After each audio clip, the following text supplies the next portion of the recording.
I had some maintenance done on my airplane.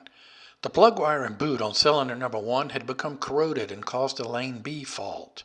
My A&P fixed it, so now I need to do a test flight to prove the fix before I'm going to carry passengers. This turned out to be a short 19-minute flight, as you can see here from FlightAware. Well, what happened? I started the flight with a thorough pre-flight inspection.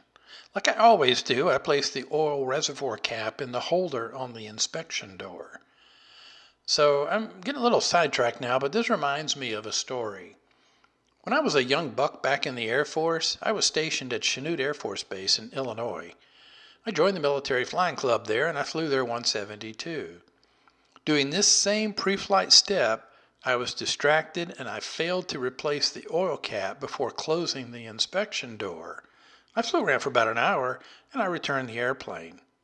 As you can imagine, there was oil everywhere because I had not secured the cap. Now look at this.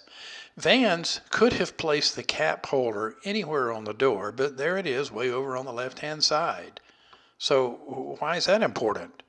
It's important because you can't close the inspection door with the oil cap in place. If you want to close the door, you first have to put the oil cap where it belongs. Nice. Got carried away there a little bit. Now back to my maintenance flight. So away we go. Now since we're going to be monitoring engine performance, I leave this engine health screen up for the flight. Everything looks pretty normal. EGT on number 3 is a tad higher than the other cylinders, but I recognize that as normal for this airplane.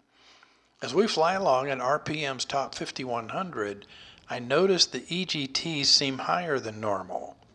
1400s is what I'm used to. It's curious to me though, because the recent repair should have affected only the number 1 cylinder.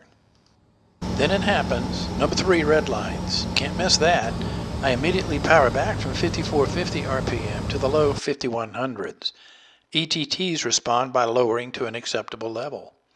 And back on the ground and idling outside the hangar, all the EGTs are right where I would expect them to be. I will put the plane to bed and think about this for a day or two. My car tells part of the story. We're in the deep south, man, and it's 92 degrees in the shade.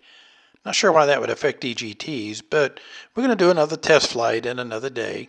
So be sure to follow this channel to see what happens next. Next episode will be up there in just a few days. See you then.